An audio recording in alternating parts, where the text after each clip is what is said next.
Assalamualaikum warahmatullahi wabarakatuh. Hello, my name is Rifatul Fauziah. I'm from Biology Class A.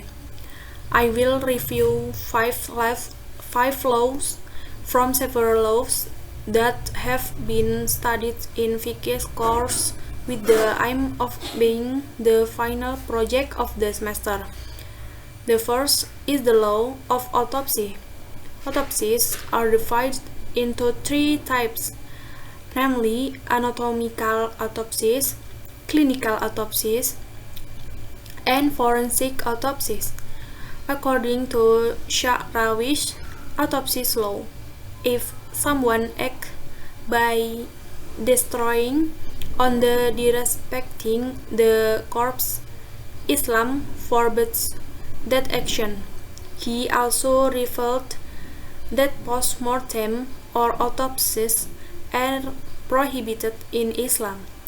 This is based on the hadith of the Prophet Muhammad, which means in that breaking the bones of a believer who has become a corpse is the same as breaking it while he is still alive.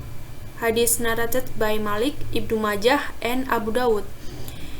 In some fiqh rules in the state that something that is prohibited in Islamic law can be justified if there is an emergency situation.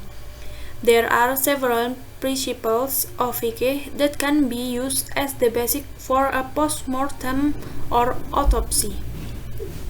Ad-dururatu tubihul mahdurah. It means emergency law these that are prohibited. The second is the law of cloning.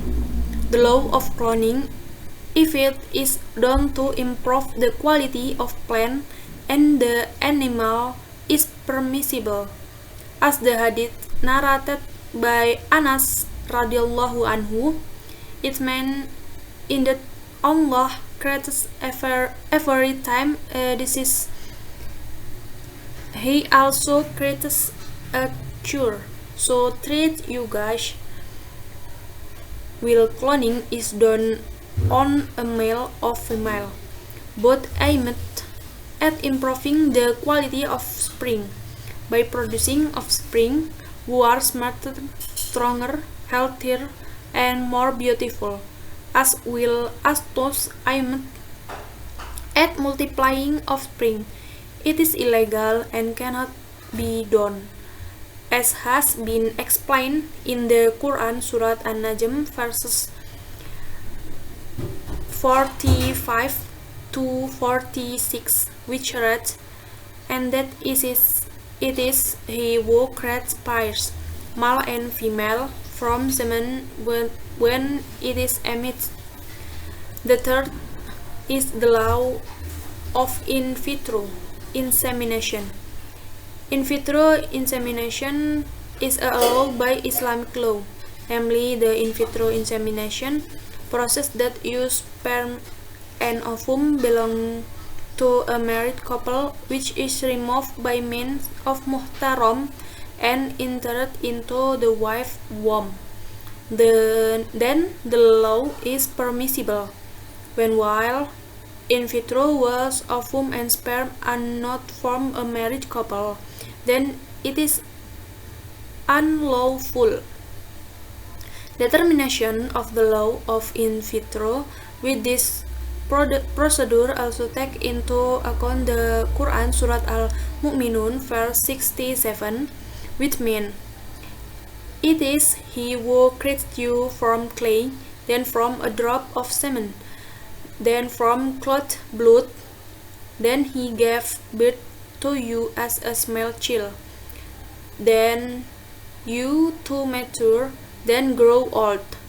However, some of you were killed before that. He also allows so that you would reach the appointed time and so that you would understand." 4 is the law of organ donation. The two people is need. Transplantation in a health condition is legally conditional. If in a coma, it is unlawful to do it because the person himself is sick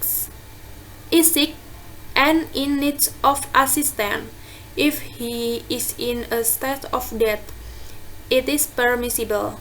The legal evidence for organ transplant donor to people in need is contained in the Quran Surat Al-Baqarah verse 195.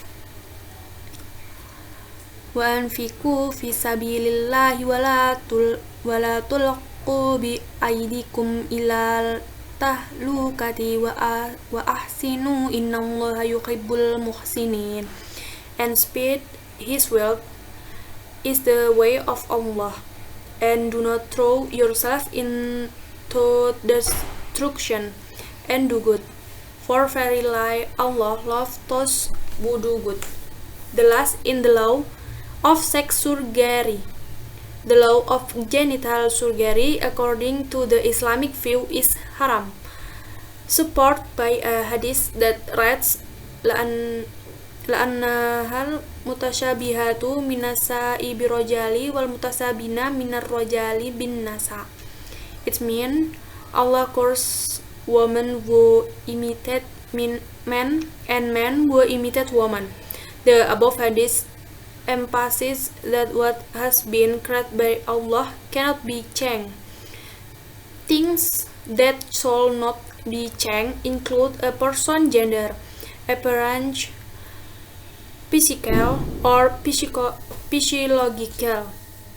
That is, a man should not dress like a woman, and vice versa.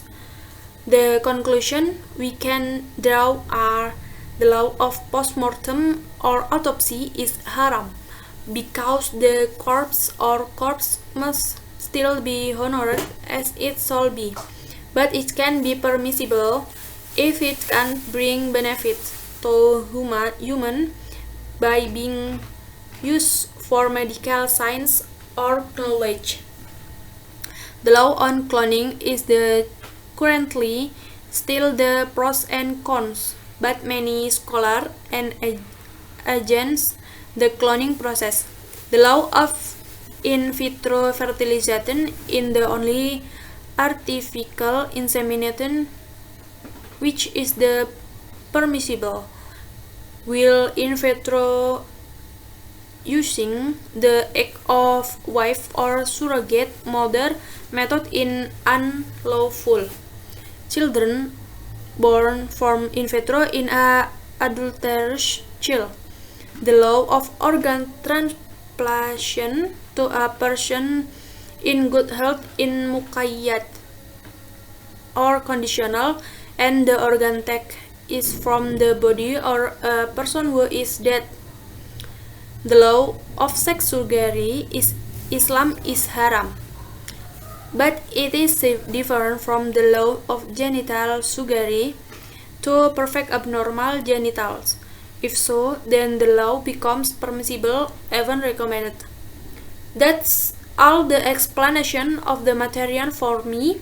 If there are wrong words or the are shortcomings, I apologize. Thank you. Wassalamualaikum warahmatullahi wabarakatuh.